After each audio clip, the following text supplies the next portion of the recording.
Olá, estamos começando mais uma aula e nessa aula falaremos sobre a formação da sociologia e seu papel social nesse período, né? Sabendo que no período de Marx, ele ainda não se denominava sociólogo, né? Só o Durkheim que vem nessa pegada de auto se denominar sociólogo, isso já no final do século XIX, do século XX. Então, para entender a formação da sociologia e seu papel social, entender a aula anterior dos impactos da Revolução Industrial e da Revolução Francesa, que gerou mudanças econômicas, sociais, políticas e culturais, né? E como mesmo segundo Weber, em sua sociologia compreensiva, que ele entendia como uma ciência compreensiva,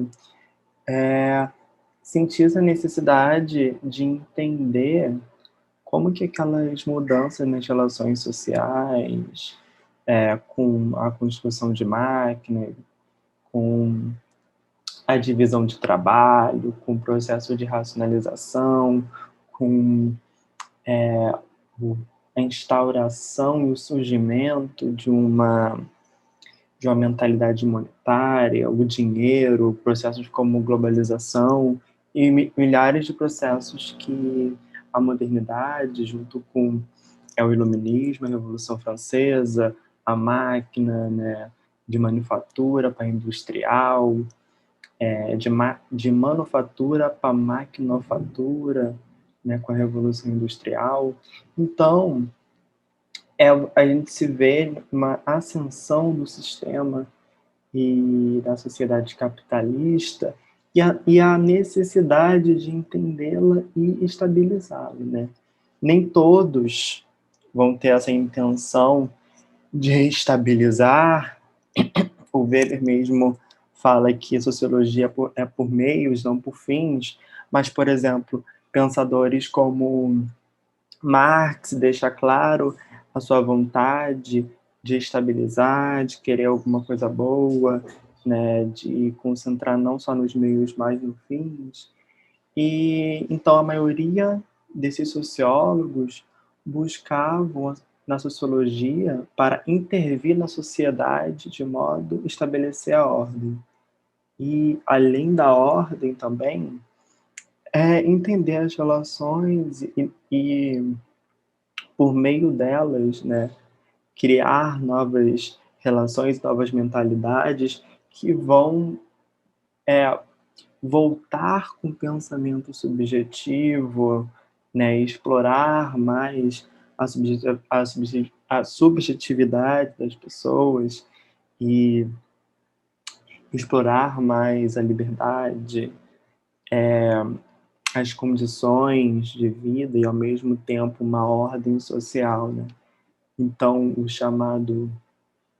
um dos pais da sociologia, o Comte mesmo, não se autodenominando de sociólogo, ele tem essa famosa frase, né, que está até na bandeira do Brasil: ordem para o progresso. Na bandeira está ordem e progresso, e isso é uma ligação muito forte, né, dessa pré-sociologia weberiana, que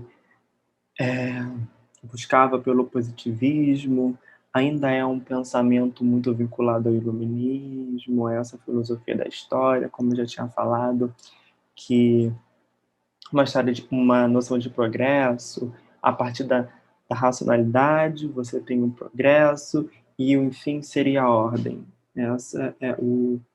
Esse é o pensamento.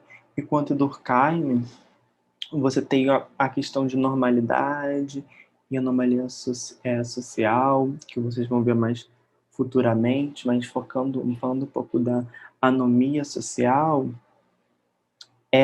o objetivo é descrever o que ele chama de patologias sociais na sociedade ocidental, né? Que são exatamente as características que a Revolução Industrial e a Revolução Francesa vem, esse processo de racionalização, que o Durkheim vai falar da falta de solidariedade, do individualismo que se vai cada vez aumentando de uma forma muito brusca.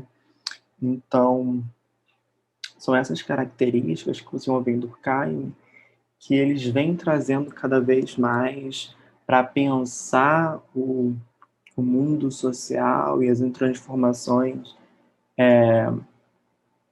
que essa modernidade causou, né? Porque a sociologia é uma ciência que pensa a modernidade.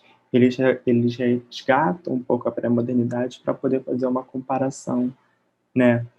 Então, a sociologia possui um papel de intervenção social desde seus primórdios, com certeza. Nem todo mundo hoje em dia vai trazer, né, essa ideia de que a sociologia possui um papel de intervenção social, mas no começo era isso. No começo era uma sociologia onde você buscava um fim, né? A gente pode discutir um pouco do papel da sociologia, se ela é uma sociologia dos meios, se ela é uma sociologia, se é uma ciência que serve como instrumento para pensar outras coisas, mas a gente pode trazer aqui o pensamento do Peter Berger, que fala que a sociologia é uma ciência neutra, mas também a gente pode trazer outros sociólogos, hoje em dia mesmo, que são vivos, brasileiro, por exemplo, o Gessé Souza, que se posiciona claramente em questão às suas ideologias, ao que ele acredita ser certo.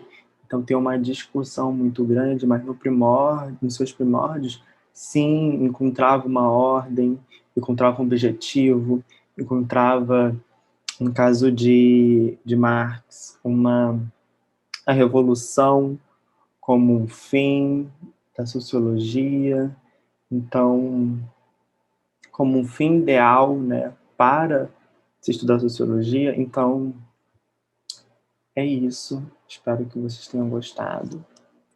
E tchau!